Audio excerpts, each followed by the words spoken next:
ያለውን ኃይለ ቃል ወላጆች እንደሌላቸው ልጆች አልተዋችሁም የሚለውን ኃይለ ቃል መነሻ አድርገን እንማማራለን። እንግዲህ ኃይለ ቃሉን ከመጀመሪያ ጀምሮ እንመለከተዋለን። አሁን ይህንን መነሻ አድርገን የተናገርነውን ኃይለ ቃል ምዕራፍ 14 ቁጥር 18 ላይ ያለ ኃይለ ቃል ነው። ወላጆች እንደሌላቸው ልጆች አልተዋችሁም። ጌታችን አምላካችን ኢየሱስ ክርስቶስ ይህንን ለደቀ መዛሙርቱ እንዲህ ሲል ተናግሯቸዋል። እንግዲህ ገና ጥቂት ዘመን አለ፣ ከዚህም በኋላ ዓለም አያየኝም፣ እናንተ ግን ታዩኛላችሁ። እኔ ሕያው ነኝና እናንተም ደግሞ እንደ እኔ ሕያዋን ትሆናላችሁ እያለ ያጽናናቸው ነበረ። ይህንን የተናገራቸው ከመስቀሉ አስቀድሞ ቀራንዮ ላይ ከመድረሱ አስቀድሞ ነው እና ከሞቱ አስቀድሞ ማለት ነው። ሳይሞት አስቀድሞ ወላጆች እንደሌላቸው፣ አሳዳጊ እንደሌላቸው፣ ዘመድ እንደሌላቸው ልጆች አልተዋችሁም። ወደ እናንተ እመጣለሁ፣ እመለሳለሁ። ደግሞ ይህንንም ስላችሁ ገና ጥቂት ጊዜ አለኝ። ከዚያ በኋላ ግን ዓለም አያየኝም፣ እናንተ ግን ታዩኛላችሁ። እናንተ ደግሞ እኔ ሕያው ነኝና እናንተም እንደኔ ሕያዋን ናችሁ እያለ ይህን ቃል ያስተምራቸው ነበር እና እንግዲህ አሁን እኛ ሁላችን ወላጆች እንደሌላቸው ልጆች ሳንሆን አባት፣ እናት፣ አሳዳጊ ያለን እህት፣ ወንድም ያለን ነን። እንግዲህ እናት አባት ሥላሴ ናቸው። ወንድም መላእክት ናቸው። ጻድቃን፣ ሰማዕታት፣ ነቢያት፣ ሐዋርያት ሁሉ የኛው አስገኞች ወላጆቻችን ናቸው እና እነሱ ሁሉ ምንም ዛሬ በዚህ ዓለም ባይኖርም በብሔረ ብፁዓን ሆነው ስለ እኛ ያስባሉ፣ ይጸልያሉ፣ ይለምናሉ። ያው መቼም እኛ እንግዲህ ግብራችን የልባችን አለመታዘዝ ብዙ ነገር ቢያጎልብንም ቢያስቀርብንም እግዚአብሔር ያው ድክመታችን እያየ ገርፎ ይመልሰናል እንጂ መቼም ልጆቹ ስንሆን ጨርሶ አይተወንም። ምክንያቱም ቃል ገብቷላ፣ ቃሉ አይታበልም። እግዚአብሔር የማይሰራውን ስራ የማይፈጽመውን ነገር አይተነፍስም። ይገርማችኋል። አይዟችሁ፣ ወላጆች የሌላቸው ልጆች ወላጅ የላቸውም። እጣ ፈንታቸው ምንድን ነው የሚሆነው? ጎዳና አደር ነው የሚሆኑት። ሰብሳቢ የላቸውም፣ ጠያቂ የላቸውም። እናንተ ግን ወላጅ አላችሁ፣ አስገኛላችሁ፣ ጠያቂ አላችሁ፣ የሚያስብላችሁ አለ። ስለዚህ እንደ ወላጆች እንደሌላቸው ልጆች አልተዋችሁም እና ወደ እናንተ መለሳለሁኝ እያለ ያጽናናቸው ነበረ እና እንግዲህ ወደ ኋላ መለስ ብለን ከመጀመሪያ ጀምረን ያለውን ኃይለ ቃል እንደ እግዚአብሔር ፈቃድ አለፍ አለፍ እያልንም ቢሆን እንመለከተዋለን። ዋናው ነገር ይሄ ቃል ዝም ብሎ የተነገረ ቃል እንዳልሆነ አስበን አምላካችን እግዚአብሔር በሁሉ ነገር እንዳይለየን ኃይል እንዲሆነን፣ ጽናት ብርታት እንዲሆነን፣ ተስፋችን የሞላ እንዲሆን ተሳስተን እንኳ ሳናውቅ እንኳ የሰራነውን ኃጢአት ቢኖር በድፍረትም እንኳ የሰራነው በደል ቢኖር ልጆቹ ነንና አባት በልጆቹ እናት በልጆቿ አይጨክኑምና እኛ ወደ እሱ ለመመለስ ከቶ ፈቃደኝነቱ ካለን ሥጋዬን ብሉ ደሜን ጠጡ ብሎ ሥጋውና ደሙን ለሰጠ የተዋሃደውን አካሉን አይዘነጋም፣ አይረሳም፣ አይተውም። ይሄ ሲባል ደግሞ ጨርሶ ምረን መሄድም ይህም አይሆንም። አዎ እንግዲህ ደንግጠን አፍረን ፈርተን ለምንመለሰው በድፍረትም ይሁን ሳናውቅም ይሁን የሰራነውን ኃጢአታችንን አውቀን ስንጸጸት ያን ጊዜ ነው የአባትነትን ስራ የአምላክነትን ስራ የሚሰራልን እና ዓለምን አሁን እንደምታዩት ከሆነ ፈጽማ ከእግዚአብሔር ጋር ግንኙነት የሌላት ስር መሰረቷ የተበጠሰ ሆና ታዩታላችሁ። ያው በራሷ ሀሳብ በራሷ መንገድ ነው እየተጓዘች ያለችው። እግዚአብሔርን አሁን የሚያስብ ትውልድ የለምና ዓለምን አይተን እንደ ዓለም እንዳንሆን ነው ዋናው ነገር። ሰዓቱ ያለቀ ይመስላል፣ ጊዜው የደረሰ ይመስላል። አሁን ዓለም ልታልፍ ምንም ጊዜ ያላት አይመስልም። ይህም ደግሞ ከሁኔታው ሲታይ ነው። ዓለም ዳር እስከ ዳር ስታዩት አመፀኛና እልከኛ በመከራ ውስጥ ያለች ዓለም ሆና ስናያት ጊዜው እንደደረሰ ጊዜው መድረሱን በዚህ ነው የምንለካው። እና ይሄ ከመሆኑ በፊት ግን ሕሊና እንዲኖረን ልቡና እንዲኖረን እስካሁን ድረስ ከማገናዘብ ከማሰብ ወጣ ብለን ከሆነ ቆም ብለን ማሰብ እንድንችል ነው።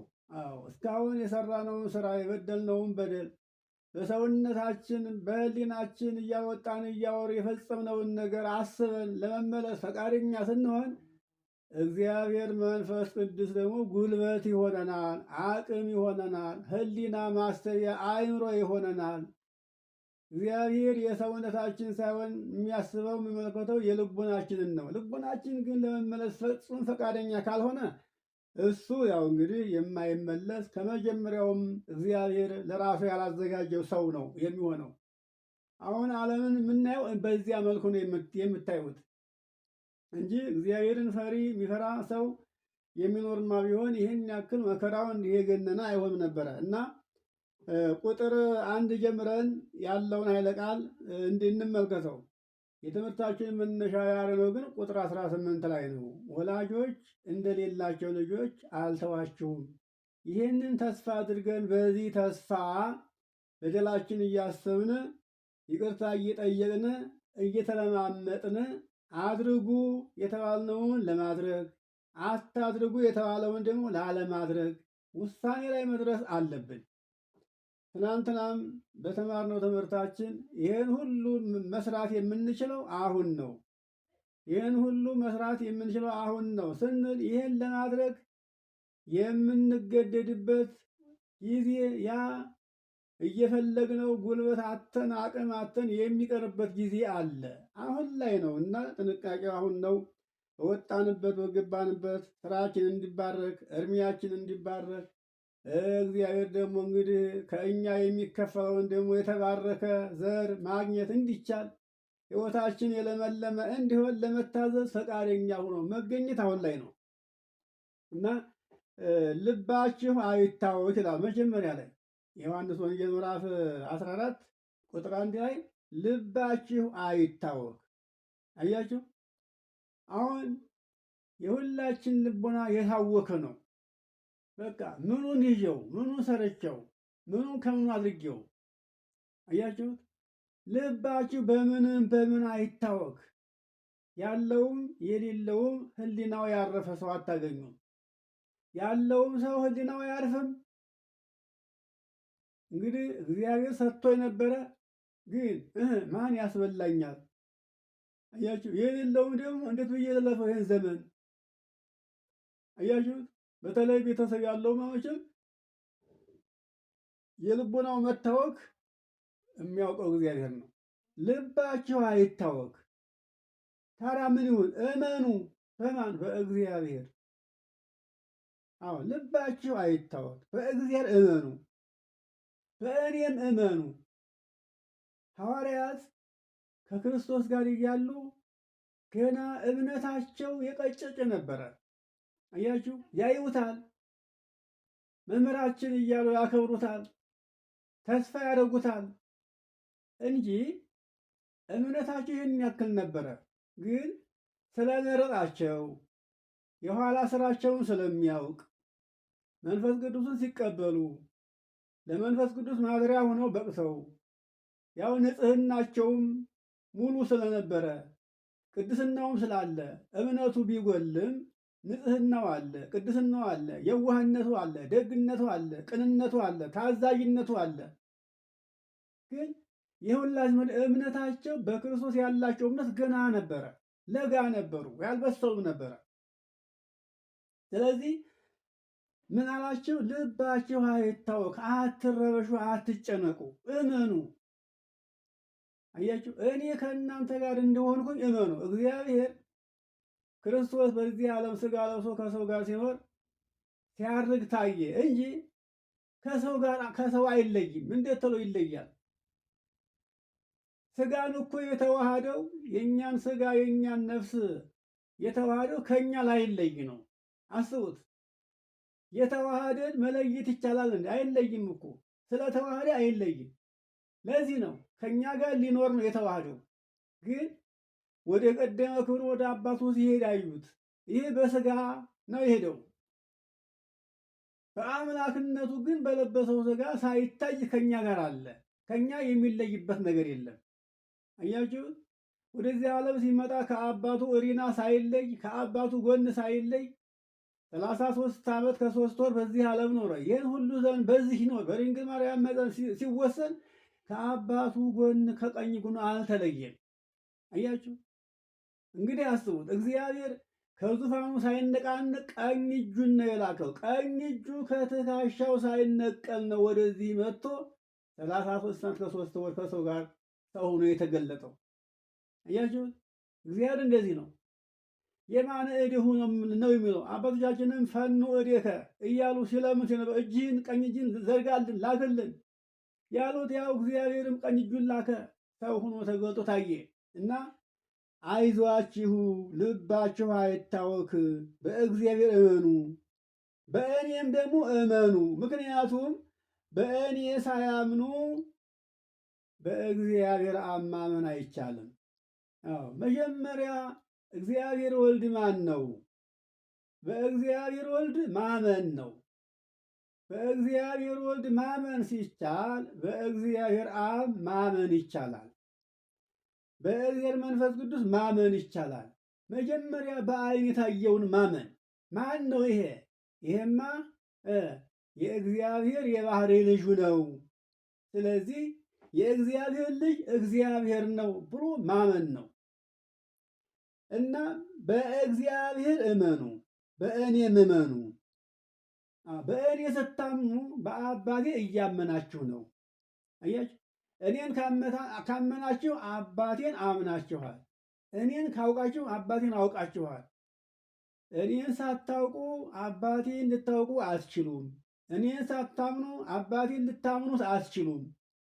አባቴን ለማመን የመጀመሪያው መታመን በእኔ ነው።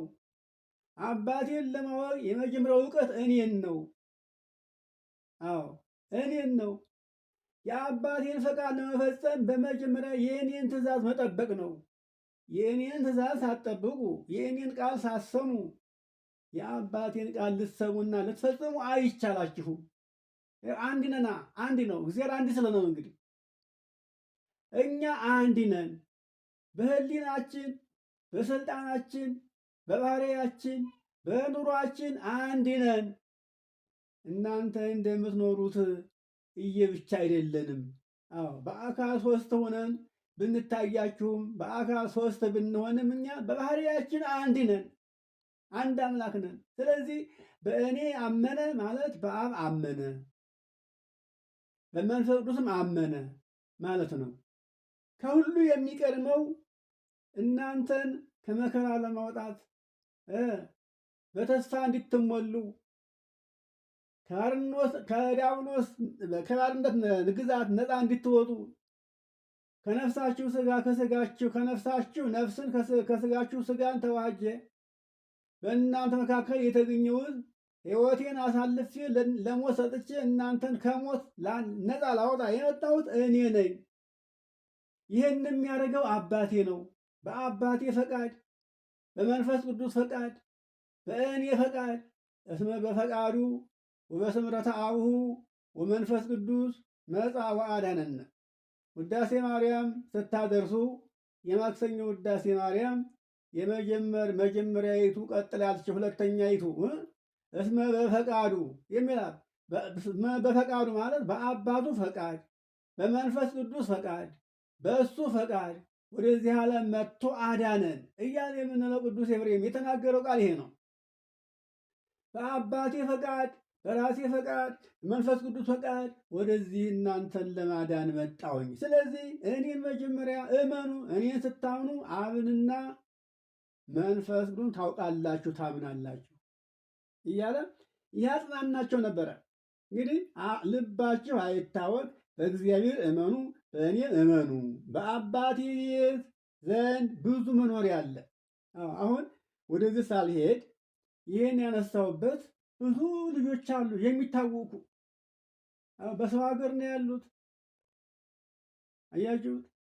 ምንም እንኳ ቢል ማኩረፊያ የሌላቸው ወዴት ልግባ፣ የት ሸሽቼ ላምልጥ፣ ልኖር የሚል ብዙ ልጆች አሉ። እንኳን በሰው ሀገር አይደለም በሀገራቸው እንኳ መሄጃ አጥተው ጨለማ የዋጣቸው ብዙዎች አሉ። በሀገራቸው እንኳ የሰው ሀገርስ አንደኛው መቼም የሰው ሀገር ተብሎ ነው የሚታሰብለት። በሀገሩ እንኳ መሄጃ መውጫ መግቢያ የሌለው ቀን ሜዳ ወጥቶ አፋፍ ላይ ተቀምጦ ቆላውን ደጋውን እያየ ምንም ነገር የሚበላው ሳይኖር ይውላል። ማታ ደግሞ ሲመሽ የት ገብቼ ልደር የልጠጋ እያለ አሁን በየመጠለያው በየዛፉ ስር በየወንዙ ብዙ ሰው የምታገኙት ይሄንን የሚያውቀው እግዚአብሔር ነው። እውነት ለመናገር አሁን በዚህ ጨለማ ወጥቶ እስኪ የወደቀውን ሰው ልይ ብሎ የሚወጣ ሰው የለም እንጂ ብንወጣ በተለይ በከተማውማ በየመንገዱ የወደቀው መጠጊያ ያጣው ብዙ ነው። እያችሁት ይሄ ነው እና ይሄ ሁሉ ይታወካል። ግን ይታወክ እንጂ እግዚአብሔር ደግሞ ዝም አይልም ፍጥረቱ ስለሆነ። ልባችሁ አይታወክ፣ አትጨነቁ፣ እኔ ከእናንተ ጋር ነኝ። ደግሞም እናንተ ሳትሆኑ እኔ መርጫችኋለሁኝ። የመረጥኳችሁ እኔ እንጂ እናንተ አይደላችሁም የመረጣችሁኝ ይላል። ይገርማችኋል። የዮሐንስ ወንጌል እዚሁ ምዕራፍ 15 ላይ ስንመለከተው እኔ መረጥኳችሁ እንጂ እናንተ አልመረጣችሁኝም። የዮሐንስ ወንጌል ምዕራፍ 15 ቁጥር 16 ላይ ነው የሚለው እኔ መረጥኳችሁ እንጂ እናንተ እኔን አልመረጣችሁኝም። ስለዚህ አብ በስሜ የምትለምኑትን ሁሉ እንዲሰጣችሁ እንግዲህ ሂዱና ፍሬ እንዲታፈሩ ሆናችሁ ተገኙ። አባቴ የምትለምኑትን የምትመኙትን አድርግልን የምትሉትን ሁሉ እንዲያደርጉላችሁ እንግዲህ ሂዱና ፍሬ አፍሩ። ያ ፍሬ ምንድን ነው? በውስጣችሁ ቅንነት ይኖር፣ ታማኝነት ይኖር፣ እምነት ይኖር። ታማኝነት ለወንድማችሁ፣ ለባልንጀራችሁ፣ ለሰው ታማኝ ሁኑ። የተጣለባችሁን አደራችሁን ተወጡ። አደራውን የማይወጣ ብዙ አለ። አያችሁት? እባክህ ይህን አስቀምጥልኝ ብላችሁ አደራ ሰጥታችሁት አላውቅም የሚለው ብዙ ነው። ብዙ አደራ አስቀምጦ ዛሬ እርቃኑን ባዶውን የቀረ ብዙ አለ። አያችሁ? ለሰው ታማኝ ሁኑ። እናንተም ደግሞ እመኑ። በማን? በአምላካችሁ እመኑ። በአምላካችሁ ስታምኑ ለሰው ታማኝ ስትሆኑ እግዚአብሔር ደግሞ ለእናንተ የታመነ ይሆናል። አያችሁ? እናንተ ለሁሉ ታማኝ ስትሆኑ እግዚአብሔርም ለእናንተ ታማኝ ይሆናል። ያስብላችኋል፣ ፈቃዳችሁን ይፈጽምላችኋል፣ ህልማችሁ ይፈታል፣ ቋጠሯችሁ ሁሉ ይፈታል፣ ጭንቃችሁ ከእናንተ ይርቃል፣ የሚያስፈራችሁ የሚያስደነግጣችሁ ሁሉ ከእናንተ ይርቃል። ዓለም በራሷ ጊዜ ነው የምትገረፈው። ዓለም በራሷ ጊዜ ነው ምጥ ውስጥ የምትገባው። አታድርጊ የተባለችውን እያደረገች በገዛ ፈቃዷ ወደ መከራ ትገባለች። እናንተ ግን እንደ ዓለሙ እንዳትሆኑ፣ ዓለምን አይታችሁ እንደ ዓለም ሆናችሁ እንዳትገኙ ተስፋ አትቁረጡ፣ እመኑ። አሁን የሉቃስ ማን ነው የዮሐንስ ወንጌል ምዕራፍ 15 ቁጥር 16 ያለው ይሄን ይለናል። እና አሁን ምዕራፍ 14 ቁጥር 1 ላይ ያለው በእግዚአብሔር እመኑ አትታወኩ ሲል ብዙዎቻችን ጭንቀቱ ቀን አያውለን ሌሊት አያሳድረን ሕሊናችን እረፍት ነስቶን የምንጨነቀው ብዙዎች ነን። አያችሁ? ደግሞም ካለማመናችን የተነሳ የፈራነው ይደርሳል። አያችሁ፣ ከቀጠሩት ቀን የጠሩት ውሻ እንደሚባለው ሁሉ የፈሩት ይደርሳል ይባላል። አዎ የፈሩት ይደርሳል።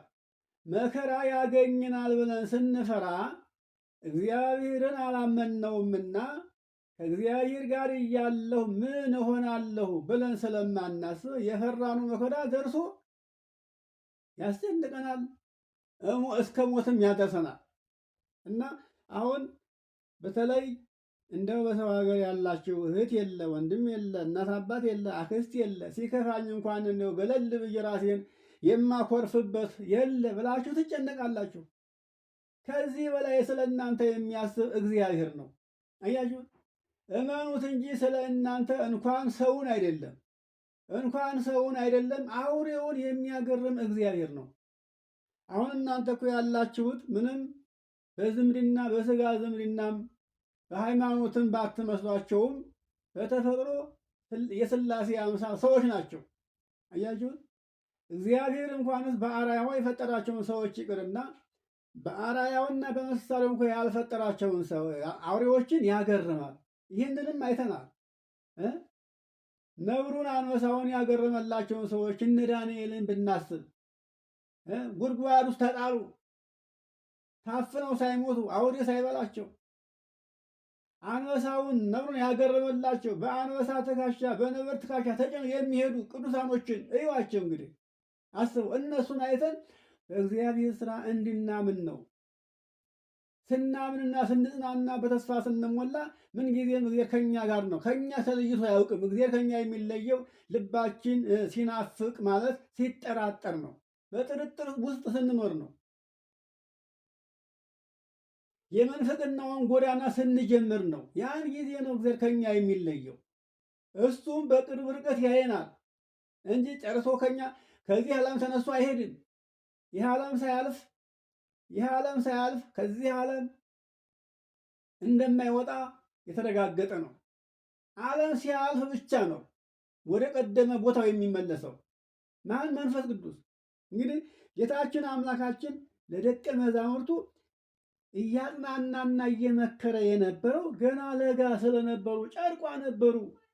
አያችሁ፣ ገና ነበሩ። ያው ምንም በኋላ ያለውን ስራቸውን የሚሰሩን እነሱ ያውቁትም፣ እሱ ግን ያውቅላቸዋል ስራቸውን። ክርስቶስን በስራ በአገልግሎት እንደሚመስሉት ያለምንም ፍርሃት ዓለምን ዙረው እንደሚመሰክሩለት ያውቅ ነበረ። እነሱ ግን አያውቁም ነበረ። ይህንም የሚያውቁት ገና ይህንን እውቀት የሚሰጣቸውን ልቦናቸውን የሚገልጥላቸውን ዓይነ ሕሊናቸውን የሚያበራላቸውን መንፈስ ቅዱስን እስከሚቀበሉ ድረስ ይህን ያውቁ ነበረ። ያም ከመጣ በኋላ እንዲህ እንደሚያደርግላቸው ያውቁ ነበር ገና። እሱ ግን የሚሰራውን ስለሚያውቅ ይመክራቸው ነበር። ያስተምራቸው ይመክር ነበር እና በአባቴ ቤት ብዙ መኖሪያ አለ።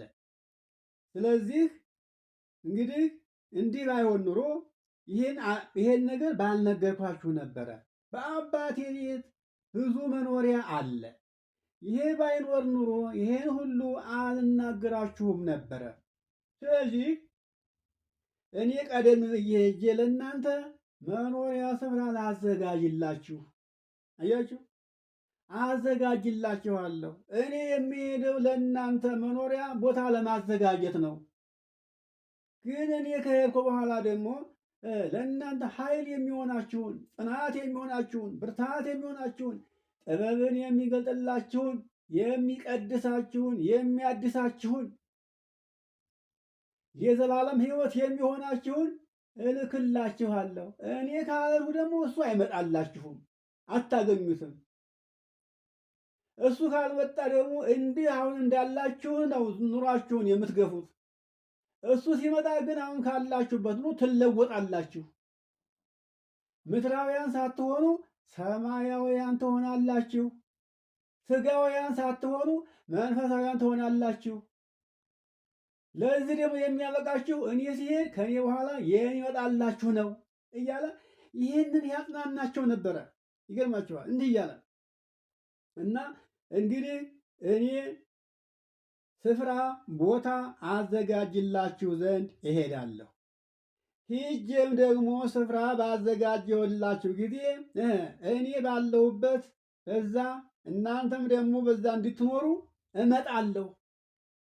እያችሁ ሂጄ አልቀርም። የእያንዳንዳችሁን መኖሪያ አዘጋጅቼ ተመልሼ እመጣለሁ። ከዚያም ወደ እኔ እወስዳችኋለሁ። ይኸውላችሁ እንግዲህ ይህም እንግዲህ በዚህ ዓለም ተልኳቸውን ሲፈጽሙ ቆይተው በክብር በማይረግ ይበቃችኋል፣ ከድካማችሁ ረፉ ብሎ ያሳረፋቸዋል። እመጣለሁ ያላቸው ከዚህ ዓለም ከድካም ሲያሳርፋቸው ከስጋ ድካም አሳርፎ እንግዲህ የዘላለም ሕይወትን ሊያጎናጽፋቸው በሞት እንደሚወስዳቸው ነው ይህን የሚላቸው ያለ። ስለዚህ አሁን ሐዋርያት ማለት ዛሬ እኛ ነን። እያችሁ አለ እንግዲህ አባት ሲያልፍ ልጅ አባት እንደሚሆነው ሁሉ አባት አለፈ፣ አገር አስረክበው ለልጅ አለፈ። ያ ልጅ አባት ነው። በአባቱ ተቀመጠ አባት ነው የሚባለው። የሞተው ያለፈው እንግዲህ አባት ተብሎ አይጠራም። አዎ ስራውን ሰርቶ አልፏል። ምግባር ይኖርም አይኖርም አልፈዋል። የእኛ አባቶች አሁን ስራ ሰርተው አልፈዋል። በእነሱ ቦታ ግን ያለ ነው እኛ ነን። እኛም ግን አባት ነን። ሁላችን ሴት የለ ወንድ የለ፣ ሁላችን እናት ነን፣ ሁላችን አባት ነን። በምን በተዋህዶ ሃይማኖታችን በእምነታችን የእግዚአብሔር ልጆች በመሆናችን ቀሪ ሃይማኖታችንን ለትውልድ ለማስረከብ ጠንቅቀን አውቀን መልካም ስራ ሰርተን ጥሩ አራያ የሆነ ምግባር አሳይተን ለትውልድ አስረክበን ለማለፍ አሁን እኛ አባት ነን። አደራ አለብን። እነሱ አደራቸውን ተወጥተዋል። ስለዚህ እኛ ደግሞ አደራችን ለመወጣት መጀመሪያ እኛ መጽናት አለብን፣ መበርታት አለብን። በምናችን አንደኛ በሃይማኖትና በመታመን ለሌላው ሰው በመታመን ታማኝ በመሆን ለሰው ሁሉ ታማኝ በመሆን ለእግዚአብሔር ደግሞ የምናምን ሆነን እውነተኞች ልጆች ሆነን በመገኘት ይህንን አራያና ምሳሌ ማስቀመጥ አለብን። ይህንን አራያና ምሳሌ እኛ አጽንተን ስንይዘው ከኛ በኋላ የሚነሳው ትውልድ የእኛን ፈለግ ይዞ ነው የሚከተለው። ከኛ ያላየውን መልካምነት ከቶ ሊቀጥሉ አይችልም። በምን አይቶ? እኛም እኮ ያላየነውን ነገር እንስራ ብንለው አይሆንልንም። እያችሁ ከየት መጥቶ ያላዩትን ስራ መስራት አይቻልም። እንኳን ያላዩት ስራ ያየነው ስራ እንኳን መልሶ እየጠፋበት ተቸግረን አልኩኛ። አያችሁ እንዲያው እግዚአብሔር መንፈስ ቅዱስ ሊያሰራን ካልፈለገ በስተቀር እንኳን ያላዩት ስራ ያየነውን ስራ ድጋሚ ግራ እየገባን ነው የሚበላሽብን። እና አሁን ምን ያስፈልጋል? እናንተ ወጣቶች ልጆች ብዙ የምትረበሹ አላችሁ፣ በጭንቀት ያላችሁ አላችሁ። ከጭንቀታችሁ የተነሳ የማይገባ ቃል ሁሉ ትናገራላችሁ፣ ቃል ትገባላችሁ፣ የማይፈጸም ቃል ትገባላችሁ። አያችሁ ለእግዚአብሔር ደግሞ የማይፈጸም ቃል መግባት የበደል በደል ነው። የማትፈጽመውን ነገር ቃል አትግባ። ቃል ከገባ ግን ቃልህን ፈጽም። ሰማይና ምድር ያልፋሉ፣ ቃሌ ግን አያልፍም። አያችሁት? ይህ ዓለም ያልፋል፣ ቃል ግን አያልፍም። ለሰውም ይሁን ለእግዚአብሔር የገባኸውን ቃል ፈጽም። ቃል ቃል ነው። ለዚህ ነው ክርስቶስ ሰማይ ምድር ያልፋሉ ቃሌ ግን አታልፍም። ስለዚህ እናንተም በቃላችሁ ጸንታችሁ ኑሩ። አሁን ከጭንቀት የተነሳ ብዙዎቻችን እንደው እየጨነቀን እግዚአብሔር በመናገራችን ምክንያት እየደረስልን የሚደርስ እየመሰለን ወይም የሚረዳ እየመሰለን የማንፈጽመውን ነገር እንሳላለን፣ ቃል እንገባለን፣ ግን ያ ነገር አይፈጸምም። ተመልሶ ደግሞ ለራሳችን ምን ይሆናል? ፈተና፣ መከራ፣ ዕዳ ይሆንብናል። ይኸውላችሁ ይሄ ካለማወቅ የተነሳ ነው፣ ከጭንቀት የተነሳ ነው። እና አትጨነቁ፣ ተስፋችሁ እምነታችሁ በእኔ ላይ ብቻ ይሁን። እንኳን ያመኑትን ያላመኑትን መቼ ተዋቸው? አልተዋቸውም እኮ ይኸው ያመኑትማ አምነውታል። ያላመኑትን እንኳን አልተለያቸውም እኮ ወገኖቼ፣ እህቶቼ አስቡትማ። ይኸው ፀሐይን ያወጣላቸዋል፣ ዝናብን ያዘንብላቸዋል፣ ከዘመን ዘመን ያሸጋግራቸዋል። ምግቡን ልብሱን አልነሳቸውም። የዚህን ዓለም ብልጽግና አልነሳቸውም። ሳያምኑት ሳያመሰግኑት እየሰጣቸው ነው ያለ። አያችሁት? እና እንግዲህ እምነትና ጽናት ያስፈልገናል። አሁን በዮሐንስ ወንጌል ምዕራፍ 14 ላይ ከቁጥር 1 ጀምሮ እስከ 3 የሰማችሁት ቃል ይህንን ይመስላል። ከዚህ ቁጥር 8 ላይ ልሂድና ልሻገርና እስቲ ቁጥር 6 ላይ ኢየሱስ እንዲህ አለ፣ እኔ መንገድና እውነት ነኝ። አያችሁ፣ እኔ መንገድ ነኝ፣ እኔ እውነትም ነኝ። በእኔ ካልሆነ በስተቀር ከቶ ወደ እኔ አባት መምጣት አይቻልም። አያችሁ፣ ወደ አባቴ ልትመጡ ትፈልጋላችሁ። ወደ እኔ አባት ለመምጣት መንገዱ እኔ ነኝ። ከእኔ ውጭ መንገድ የለም። ወደ መንግሥተ ሰማያት ለመግባት መንገዱ እኔ ነኝ። አያችሁ፣ አሁን ይሄንን ሐዋርያት ይህን እየሰሙ አልተረዱትም። ይገርማችሁ ምንድን ነው ያለው ሐዋርያው ቶማስ ቁጥር 4 ላይ አንተ ወደምትሄድበት ታውቃላችሁ፣ መንገዱን ታውቃላችሁ ትለናለህ። ጌታ ሆይ የምትሄድበትን አገሩን አናውቀው። አገሩ ሳይታወቅ መንገዱ እንዴት ይታወቃል? መንገዱን እኮ ለማወቅ መጀመሪያ አገሩን ማወቅ ይፈልጋል። አገሩ ቢታወቅ ወደዚህ ሀገር የሚሄደው መንገድ በየት ነው ተብሎ ይጠየቃል። አገሩን ሳናውቀው እንዴት መንገዱን እናውቀዋለን? አለ ሐዋርያው ቶማስ። አዎ ነገሩ እውነት ነው። መቼስ የኢትዮጵያ መንገድ በየት ነው? ወደ ኢትዮጵያ ለመሄድ ጉዞ በየት ነው ለማለት መጀመሪያ ኢትዮጵያን ማወቅ ያስፈልጋል። አያችሁት? የምንሄድበትን ሀገር ሳናውቀው መንገዱ በዚህ ነው፣ ጉዞ በዚህ ነው ማለት አይቻልም። መጀመሪያ ያንን ሀገር ማወቅ ያስፈልጋል። አገሩ ስታወቅ ወደዚህ ሀገር ለሚሄድ እንዴት ነው የሚከደው ተብሎ ጥያቄ ይቀርባል። ያን ደግሞ አዋቂው ያስረዳል። ይሄን ቶማስ ምን አለ? የምትሄድበትን ሀገር አናውቀው።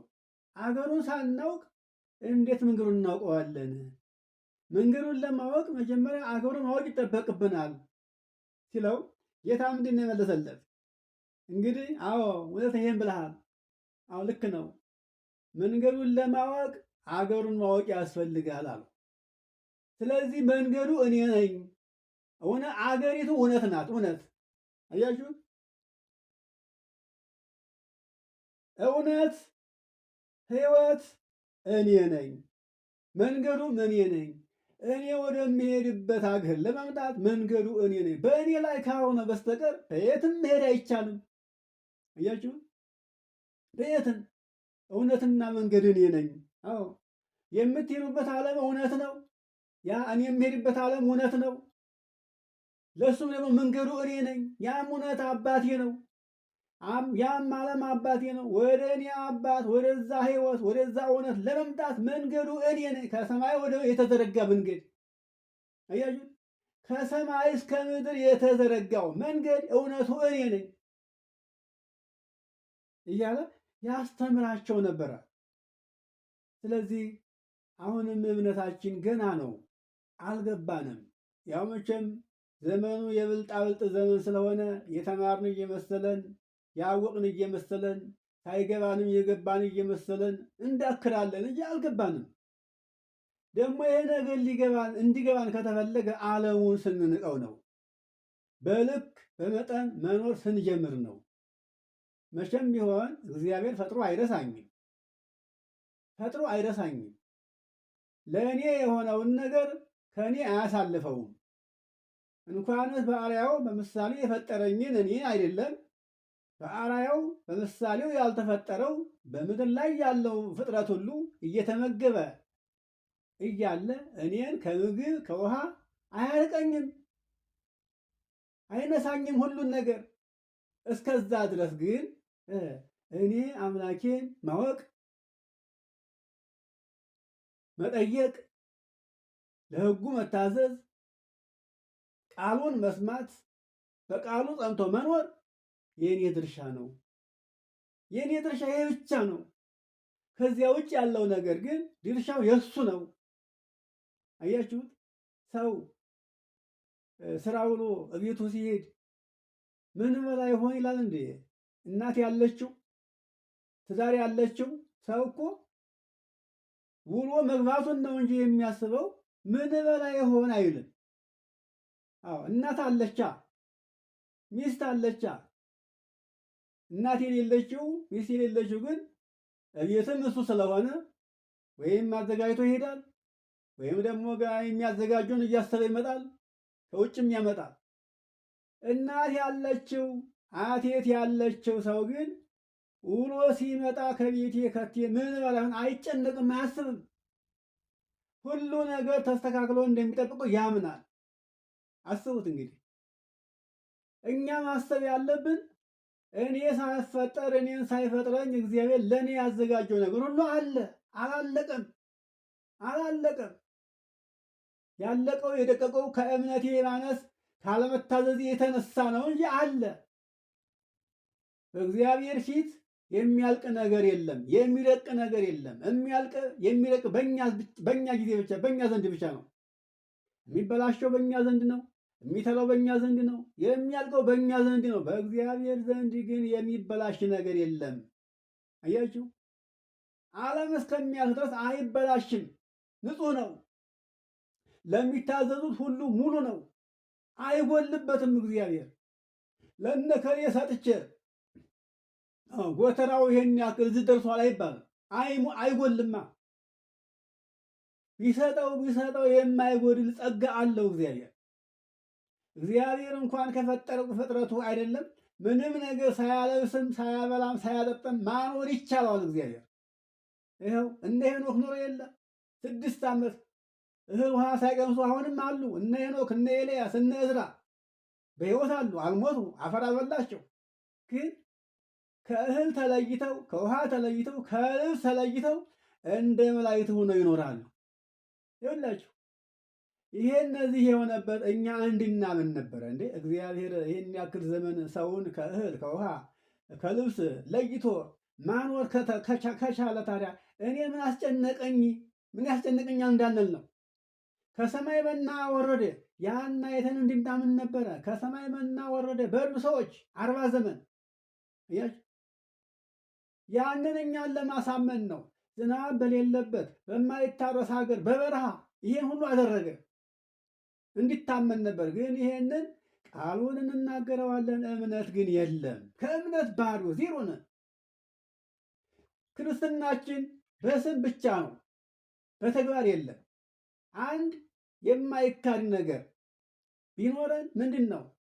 አንድ የማይካድ ነገር የታመነ ነገር ቢኖረን እምነት ነው። ክርስቲያን ነኝ የሚለው አይካድም። እውነት ነን፣ ክርስቲያን ነን። የማይካድ ክርስትና አለን፣ ክርስቲያን ነን። ግን የክርስትናው ስራ አለ ወይ? መቼም አይካድም። ክርስቲያን ነኝ፣ ክርስቲያን ነን ሁላችን። አስቡ፣ ክርስቲያን ነን። ይሄ የማይካድ ነገር ነው። ክርስቲያን ሆነን ክርስቲያን ስንሆን የክርስቲያን ስራው አለ ወይ ሲባል ደግሞ የለም። በየት ታልፎ በየት ተብሎ ማን አስቦት ማን ሰርቶት? በስም ክርስቲያን ነን፣ በግብር ግን አረማውያን ነን። አረማውያን ከአረማውያን እንውጣ ነው። አያችሁ፣ ከአረማውያን ምግባር እንውጣ፣ እንደ ስማችን እንገኝ። ስማችን ክርስቲያን ነው፣ የክርስቶስ ወገኖች ነን፣ መንፈሳውያን ነን። እንደ ስማችን በግብር እንደ ስማችን ሆነን እንድንገኝ ይፈልጋል። ከኛ ይሄ ብቻ ይፈልጋል። ይኖረንም አይኖረንም ሰጩም ነሹም እሱ ነው። መስጠትም የሱ ሀብት ነው፣ መንሳትም የሱ ስራ ነው። ሰጥቶ መንሳት ይችላል፣ የነሳውን ደግሞ መስጠት ይችላል። ከአመር ከርቢያ ማንሳት ይቻለዋል። ከፍ ያለውን ደግሞ ዝቅ ማድረግ ይችልበታል። ስንቶቹ ነበሩ ተራራ የሆኑት? ይኸው ዛሬ የለም። ተራራው ፈልሷል እኮ ተንዷል። የለም ተራራው ጋራው ሸንተረር ሁሉ ጠፍቷል። የለም። እግዚአብሔር በስልጣን ያከበረው በሀብት ያከበረው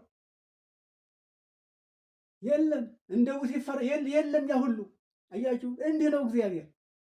እንዲህ ለምን ካለፈው አንማርም? ለምን አናስብም? እኛን እኮ አሁን ትናንትና እንደተማርነው ከሆነ የምናስብበት አይምሮ ነው ያጣ ነው እንጂ የሚያስብ ሰው እኮ እንደዚህ አይጎዳም እኮ። አያችሁት? አሁን ሐዋርያ ቅዱስ ጳውሎስ ሮሜ ምዕራፍ 1 ከቁጥር 19 ጀምሮ ስንመለከተው እግዚአብሔርን እንደ እግዚአብሔርነቱ ስላላከበሩት አሳልፎ ለማይረባና ለማይጠቅም አይምሮ ሰጣቸው። ለከንቱ አይምሮ ዓለም አሁን እየተመላለሰች ያለችው በከንቱ አይምሮ ነው፣ በማያሰብ አይምሮ ነው። ምላሷ ግን አልታሰረም፣ ቀልጣፋ ነው። ከንፈሯ አልጎለደፈም። ስትናገር ነበልባል ነች። ማሰቢያ ግን የለም። ያው የምታስበው ሁሉ የምትሰራው ስራ ሁሉ ከንቱ፣ እግዚአብሔር የሚያዝንበትን ስራ ነው የምትሰራው። የምትረክስበትን ስራ ነው የምትሰራው። አስቡት እንግዲህ ይህንን ሮሜ ምዕራፍ 1 ከቁጥር 19 ጀምራችሁ አንቡ እስከ መጨረሻ። እዛ ላይ ሰፊ ታሪክ አለ ታያላችሁ። እግዚአብሔር አይምሮ ነሳቸው፣ ለከንቱ አይምሮ ሰጣቸው። በዚህ ምክንያት ራሳቸውን አረከሱ። ወንዶችም የሚገባቸውን ለባሪያቸው የሚስማማቸውን ትተው ለባሪያቸው የማይስማማቸውን ስራ መስራት ጀመሩ። ሴቶችም እንዲሁ ይኸው ለወንድ ልጅ ለባህሪው የምትስማማው ሔዋን፣ ለሔዋን ለባህሪዋ የሚስማማት አዳም ነበረ። አዳም ቀረና ሔዋን ከሔዋ ጋር ምን ሆነ? መርከስ መጣ። አዳም ደግሞ ከሔዋን ጋር ከአዳም ጋር ሆነ። ከዚያም አልፎ ተርፎ ደግሞ ከእንስሳ ጋር ሆነ። አያችሁ፣ ፈረሱ፣ አህያው፣ በቅሎው፣ ዝንጀሮ፣ ጦጣው፣ ውሻው፣ ይሄ ሁሉ ሳይቀር ከዚህ ጋር የሚረክስ ሰው ዛሬ እያየን ነው ባይናችን። አስቡት። ከእነዚህ ጋር ነው እንጀራ እየበላን ያለ ነው። የእኛ ጓደኝነት እነዚህ ጋር ነው። ምክራችን ከነሱ ጋር ነው። ውሏችን ከነሱ ጋር ነው። አዳራችን ከነሱ ጋር ነው። አያችሁ፣ እግዚአብሔር ስለሆነ ነው እንጂ እኛ እንደ ሰዶም እንደ ገሞራ ልንሆን የሚገባን ሰዎች ነበርን። ሰዶምና ገሞራ በኖህ ዘመን የነበረ ሕዝብ እኛ ያየነውን ቢያይ እኛ የሰማነውን ቢሰማ እንዲህ ይሆን ነበረ? አይሆንም። እነሱ እኮ አላዩም። እኛ እኮ አይተን እኮ ነው፣ ተምረን እኮ ነው የምናጠፋው፣ አውቀን እኮ ነው የምናጠፋው።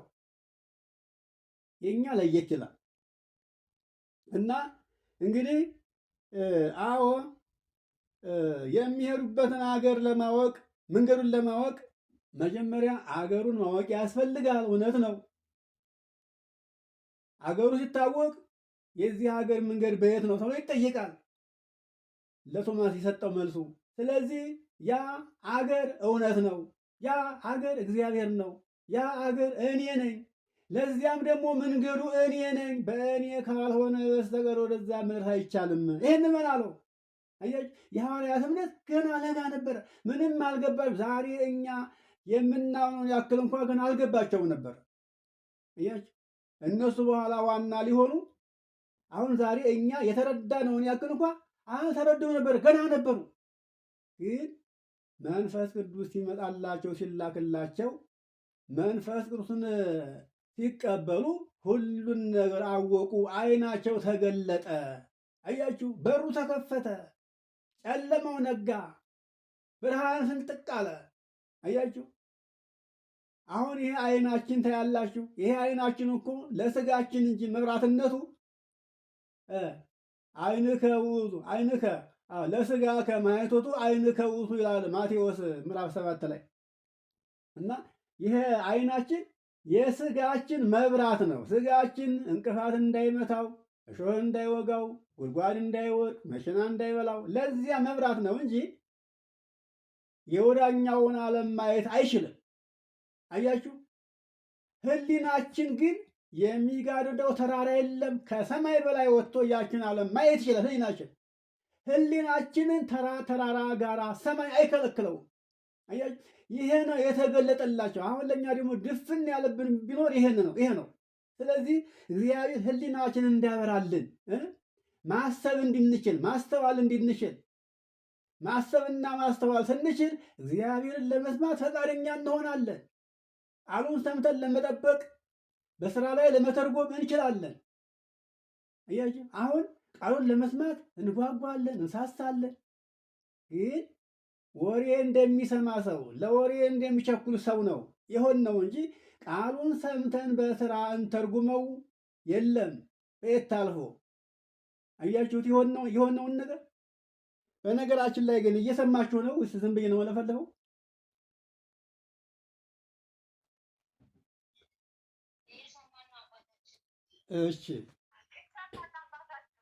እሺ እና እንግዲህ እኔ እውነትና መንገድና እውነት እኔ ነኝ፣ በእኔ ካልሆነ በስተቀር ወደ አብ ሊመጣ የሚችል ማንም የለም። እንግዲህ እኔን ካወቃችሁ አባቴን አወቃችሁ ነበረ። ግን ከአሁን ጀምሮ ደግሞ ታውቁኛላችሁ አይታችሁኛልና እያለ አላቸው። ይሄን ካለ በኋላ አሁንም ከሐዋርያት አንዱ ፊልጶስ ምን አለ? ጌታ ሆይ አለው። ይኸውላችሁ ይሄን ሁሉ ለፍልፎ አሁንም አንዱ ተነስቶ ደግሞ ቶማስ ያን ሲል ለቶማስ ይሄን መልስ ሰጠ። ቀጥሎ ደግሞ ፊልጶስ ምን አለ? ቁጥር 8 ላይ ጌታ ሆይ አብን አሳየንና ይበቃናል። አያችሁት? ይኸውላችሁ እንግዲህ እኔን ያየ አብን አየ ማለት እንግዲህ እኔን ያየ አብን አየ ነው። እንግዲህ እኔ በአብ እንዳለሁ አብን በእኔ እንዳለ እመኑ እያለ ይህን ሲያስተምር ኑሯል። አሁንም እዛው የነገው ሳይጨርስ ጌታ ሆይ አብን አሳየንና ይበቃናል። ምን አሳየን? አይ ፊልጶስ ይህን ያህል ዘመን ከእኔ ጋር እየኖርክ አታውቀኝምን? እኔን ያየ አብን አይቷል ብዬህ አልነበረምን? እንዴት እንግዲህ አንተ አብን አሳየን ትላለህ? እኔ በአብ እንዳለሁ አብን በእኔ እንዳለ እኛ አንድ እንደሆን ይህን ለምን አታምንም? እኔ የምነግራችሁን ቃል ከራሴ አልነገርኳችሁም። ይሄ ሁሉ መልእክት ይህን ያክል ዘመን ከእናንተ ጋር ስኖር የምነግራችሁ ሁሉ ከራሴ የነቃ አይደለም፣ የአባቴ ነው። እኔ ቃል ነኝ፣ ሐሳቡ የአባቴ ነው። አባቴ በልቡ ያስበውን ነገር ሁሉ እንድናገር አዘዘኝ፣ መጣሁኝ። ይህ ሁሉ የአባቴ ቃል ነው፣ ከራሴ አልተናገርኩኝም። ነገር ግን በእኔ የሚኖረው አባቴ እርሱ ስራውን ይሰራል። ይህ ሁሉ ስራ የምሰራው ስራ ሁሉ የአባቴ ፈቃድ ነው፣ የአባቴ ስራ ነው። ይህን ለምን አታምንም? አስቡት እንግዲህ የዚያ ልጆች ተመልከቱ። አሁንም እኛ እንደዚህ ነን። አያችሁት? እየተማርን እየሰማን ለእምነት በጣም የዘገየነን፣ በጣም እንዘገያለን። አዲስ ነን፣ ገና አዲስ ነን። ለምንድን ነው ካላችሁ የተሳነን መስማቱ አይደለም፣ እየሰማን ነው። የሰማነው ነገር እንዳይዋሃደን ቦግ ብሎ እንዳይበራልን ሰውነታችን በኃጢአት የጎሰቆለ ነው። በከንቱ ምኞት፣ በስስት፣ በስርቆት፣ በሐሜት፣ በቅናት፣ ተስፋ በመቁረጥ፣ በመዝረክረክ አያችሁ፣ በዚህ ውስጣችን የጎሰቆለ ነው እና መንፈስ ቅዱስ ሁሉን ነገር ማወቅ እንድንችል ወደ ውስጣችን አይገባም። አያችሁ፣ ይሄ ነው። እንደሰማንማ ማወቅ እንድንችል ልባችን እውነተኛ ልቡና ቢሆን፣ ስጋችን እውነተኛ ንጹሕ የክርስቶስ ማደሪያ ቢሆን፣ የመንፈስ ቅዱስ ማደሪያ ቢሆን፣ መንፈስ ቅዱስ ወደኛ ሰተሎ ለመግባት የተመቸ ቦታ ዙፋን ቢሆን ኑሮ አንድ ቃል ይበቃን ነበረ። ይሄ ሁሉ ቃል ሳያስፈልገን አንድ ቃል ከተነገረን እስከ ዛሬ የሰማነው ሁሉ በቃ እውነቱ ነው ይታየናል። የተዘጋ ቤት ሲከፈት ቤቱ ወለል ብሎ እንደሚታይ፣ ከቤት ደግሞ ወደ ውጭ ወለል ብሎ እንደሚታይ ሁሉ ነገር እንደዛ ነበር ወለል ብሎ የሚታየን። ይህ እንዳይታየን ግን ምን ዘጋብን ካላችሁ እንደ ሰው በዚህ ዓለም ስንኖር ዓለምን እያሰብን በመመኘት በግብርም እየወደቅን እየረከስን ከረከሰው ጋር አንድ ስለሆነ አያችሁ፣ ይሄ እውቀትን ከለከለን። ይኸውላችሁ ህመምተኛ ሰው እንደ ልቡ አይበላም። ይሄን ማወቅ አለብን። ህመምተኛ ሰው መብላት እያማረው ህመሙ ግን እየከለከለው ይቀራል፣ እያየው ይቀራል እንጂ አይኑ ገውለል ይቀራል እንጂ ህመምተኛ ሰው እንደ ልቡ አይበላም። የፈለገውን ያክል እንደው ፍትፍት ብታቀርቡት ህመምተኛ ነው።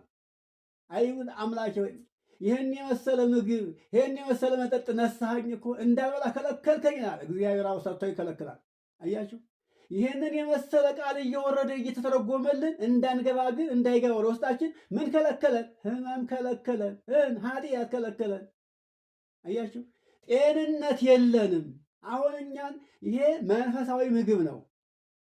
ስጋዊ ምግብ ስንታመም መብላት እንደማይቻለን እያማረን እየወደድን ነው፣ እየጎመጀን ግን አፋችን ላይ ደግሞ አይገባም። ምሬት ነው። ወስፋታችን አይቀበለውም። አስቡት። ያ ስጋዊ ነው። ይሄ ደግሞ መንፈሳዊ ምግብ ስለሆነ ይህን መንፈሳዊ ምግብ መብላት እንድንችል የሚያስችለን መንፈስ ቅዱስ ነበረ እና አሁን ስጋዊ ነገር በዓይናችን እያየን እንደሚቀር ሁሉ ይህን በጆሯችን እየሰማ ነው ብቻ ይቀራል። እንደዚሁ ውስጣችን ገብቶ እንዳያረሰረሰን እንዳንረካ ማስተዋል እንዳንችል የሚያደርገን ይሄ ነው።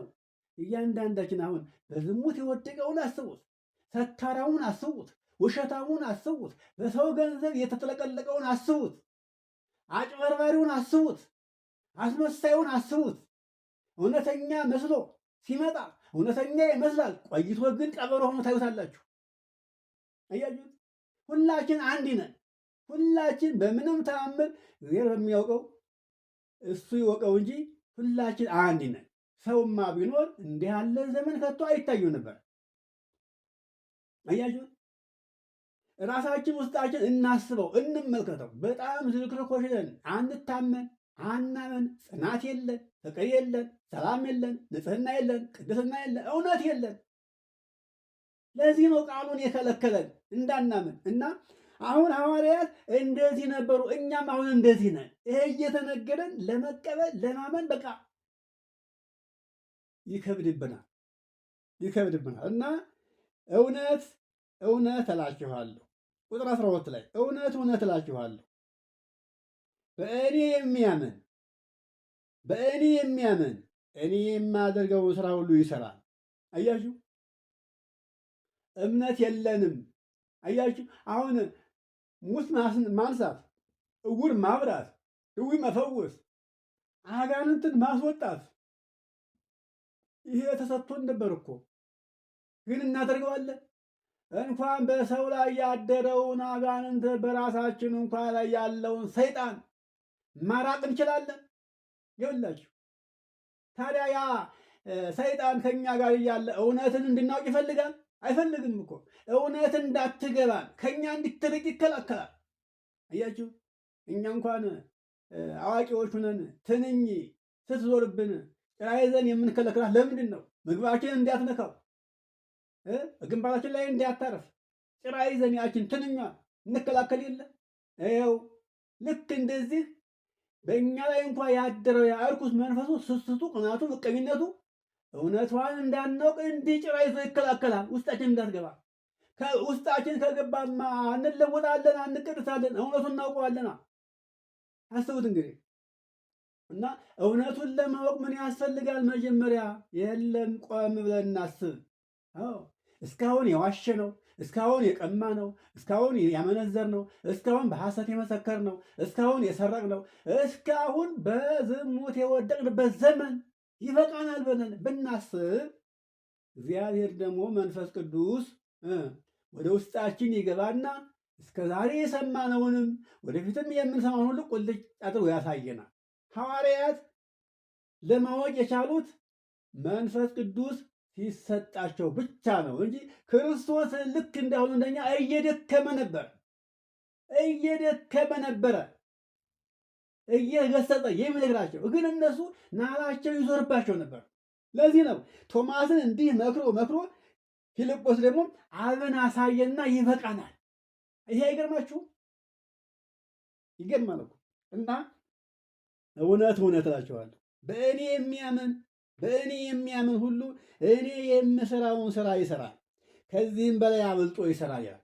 አዎ እሱ 3 ዓመት ከ3 ወር ነው ተአምራት ያደረገው ያስተማረው። በዚህ ምድር ላይ 33 ዓመት ከ3 ወር ነው የኖረው። ያስተማረበት ተአምር የሰራበት ስራ 3 ዓመት ከ3 ወር ነው። አዎ እኔ 3 ዓመት ከ3 ወር ተአምር አደረኩ፣ ሙት አነሳሁ፣ ዕውር አበራሁ፣ ድውይ ፈወስኩኝ። እናንተ ግን ከእኔ መጠጥ ታደርጋላችሁ በእድሜያችሁ ልክ። አዎ 100 ዘመን የሚኖር ሐዋርያ ቢኖር በ100 ዘመን ልክ ስራ ይሰራበታል። ይሄ ነው። ስለዚህ እውነት እውነት እላችኋለሁ በእኔ እመኑ፣ በእኔ የምታምኑ ስትሆኑ እኔ ከሰራሁት በላይ ስራ ትሰራላችሁ፣ ከዚህም በላይ የሚበልጥ ታደርጋላችሁ። እኔ ወደ አብ እሄዳለሁ፣ አብም ደግሞ ስለ እኔ እንዲከበር በስሜ የምትለምኑትን ሁሉ አደርግላችሁ ሰጣችኋለሁ። እሱ እኮ አልነሳንም እኮ። አሁን ዛሬ እኮ እኛ ሰላማችን ያጣነው በራሳችን፣ ፍላጎታችን ያጣነው በራሳችን፣ በሰዓቱ ትዳር እንዳንገባ ጊዜያችን የምናባከነው ራሳችን፣ 99ኛን ሴት ስናማልል፣ 99ኙን ወንድ ስናማልል፣ ማንን ላግባ ማንን ልያዝ፣ በቃ ያችንን መቅመስ ያንንን መቅመስ የሆነ በየት ይመጣል ታዲያ በጎ ነገር? እስኪ ያስቡት። እኛው እናንጸዋለን፣ እኛው እናፈርሰዋለን። አንቺ ታመጪው አንቺ ታሮጪው ይበላል። ይላሽ አንቺ ታመጪው አንቺ ታሮጪው፣ አንቺ ታስቢዋለሽ፣ አንቺ ታፈርሺዋለሽ። እኛው እናንጸዋለን፣ እኛው እንመክራለን፣ እኛው እናፈርሰዋለን። ይኸውላችሁ እንግዲህ ትዕግስት የለን፣ አቋም የለን፣ እውነት የለን፣ መልክ የለን፣ ውበት የለን። የለም እኮ መልክና ውበት ይሄ አፍንጫና ጥርስ መሰላችሁ አይደለም። ይሄማ ከንቱ ነው፣ አፈር እኮ ነው።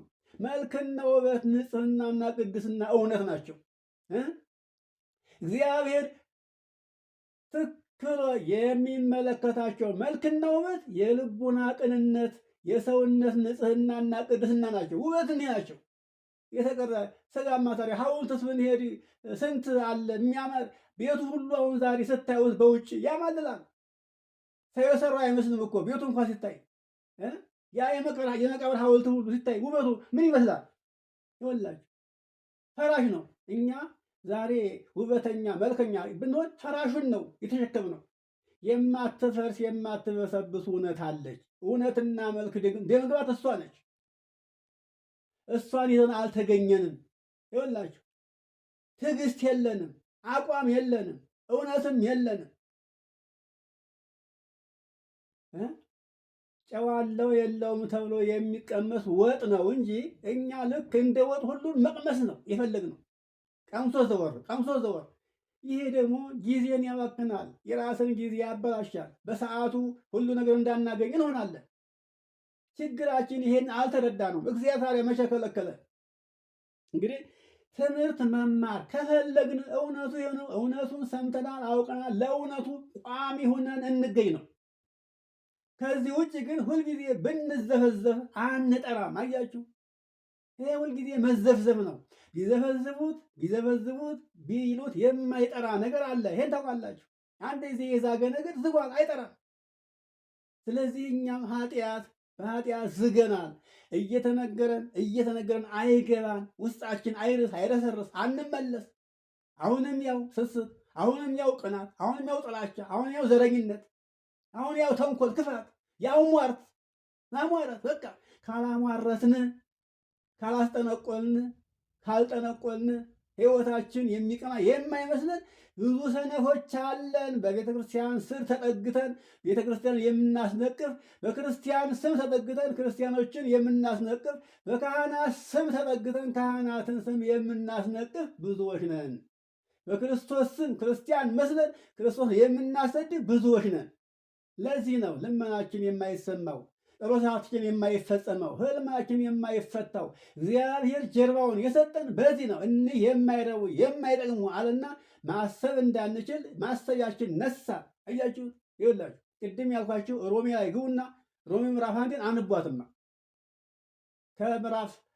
ከቁጥር 20 ጀምራችሁ ወይም 19 ይዛችሁ አንቧትማ እስከ መጨረሻ ድረስ። እግዚአብሔር ለማይጠቅምና ለማይረባ አይምሮ አሳልፎ ሰጣቸው የተባልነው እኛ ነን። አያችሁ፣ ማሰብ ለማይችል ለማያስተውል አይምሮ፣ ለስስት፣ ለቅናት፣ ለተንኮል፣ ለክፋት፣ ለጥቅም ብቻ የተዘጋጀ አይምሮ አሰጠን።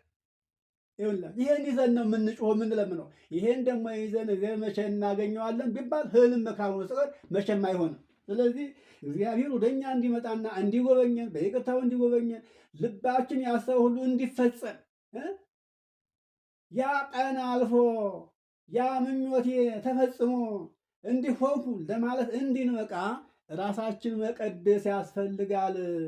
ራሳችን ማንም ሰው መጥቶ እኛን ሊያነጻን ሊቀድሰን አይችልም። የሚቀድሰን የሚያነጻን እግዚአብሔር ወልድ ነበረ፣ እግዚአብሔር መንፈስ ቅዱስ ነበረ። እነዚህ ሁለቱ አካላት ወደ እኛ መጡ። ወልድም ስራውን ሰርቶ ተመለሰ። መንፈስ ቅዱስ እስካሁን ድረስ አለ። ሁሉም ሰው ግን ርቆታል። ስለዚህ ወደ ማን እንጠጋ? ወደ ማን እንጠጋ? እስኪ እናንተ መልሱ። ወደ ማን እንጠጋ? መልሱ። ወደ ማን እንጠጋ? ወደ እግዚአብሔር እንጠጋ። እንግዲህ ከወደዳችሁኝ ሕጌን ትእዛዜን ጠብቁ፣ እኔም አባቴን ስለ እናንተ ለምናለሁ። አዎ ለዘላለም ከእናንተ ጋር ጸንቶ የሚኖር መንፈስ ቅዱስን እልክላችኋለሁ ብሎ መጨረሻው እንግዲህ እኔ ወላጆች እንደሌሏቸው ልጆች አልተዋችሁም፣ አልለያችሁም፣ ወደ እናንተ እመጣለሁ ሲል ጌታችን ይህን ለሐዋርያት ይህን ተስፋ ሰጥቷቸዋል። ይሄ ተስፋ ደግሞ አሁን እየጠበቀ ያለው እኛን ነው። ዛሬ ያለው እኛ ላይ ነው። በዚህ ተስፋ ጸንተን በዚህ ተመርኩዘን እውነተኞች ልጆች ሁነን ለመገኘት የእኛ ድርሻ ነው። ግን ሁሉን ነገር የመስጠት ስራ ደግሞ የእግዚአብሔር ድርሻ ነው። የእግዚአብሔርን ድርሻ ለእኛ አናድርገው። ምንም ሊሆን አይችልም። በእግዚአብሔር ቦታ ገብተን እሱ የሥራውን ሥራ ለመስራት አይቻለንም። የእኛ ድርሻ ልጅ ሆኖ መገኘት፣ ታዛዥ መሆን፣ ሕጉን ማክበር፣ ሕጉን መጠበቅ፣ ለቃሉ መገዛት፣ የተነገረንን ቃል እውነቷን ቃል ይዘን በእውነቷ ቃል መምራት አለብን። ነገ አዲስ የእኛ አዲስነት ለኃጢአት እንጂ ለእውነት መቼም አዲስ የሆንበት ጊዜና ሰዓት የለንም። ይህ ሲሆን እውነተኞች ልጆች ስንሆን እግዚአብሔርም ለቅዱስ ሥጋው ለክብር ደሙ ለንስሐ ያበቃናል። ሥጋውን በልተን ደሙ ጠጥተን ደግሞ የመንግስት ወራሾች እንድንሆን ያደርገናል ማለት ነው። ስለዚህ ለዚህ ሁሉ መጀመሪያ መታዘዝ ይቀድማልና ለመታዘዝ ፈቃደኛ እንሁን።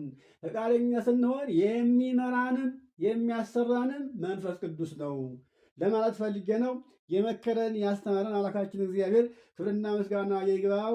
የዮሐንስ ወንጌል ምዕራፍ 14 ቁጥር 18 ላይ ወላጆች እንደሌላቸው ልጆች አልተዋችሁም፣ ወደ እናንተ ተመልሼ እመጣለሁ፣ መኖሪያችሁን አዘጋጅቼ ከእናንተ ጋር ነኝ ያለው እግዚአብሔር ነው። እግዚአብሔር ደግሞ ተናግሮ የማይከዳ ምሎ የማያስቀር አምላክ ስለሆነ እንግዲህ ሰው ሁነን ከተገኘን አሁንም በቃሉ ይገኛል። ሰው ሁነን ካልተገኘን ግን እንዲሁ ከንቱ ሁነን መቅረታችን ምንም አያጠራጥርም ለማለት ነው። የመከረን ያስተማረን አምላካችን እግዚአብሔር ክብርና ምስጋና ለእርሱ ይሁን። እኛም ደግሞ ሰምተን ለመጠቀም ያብቃን። ወስብሐት ለእግዚአብሔር።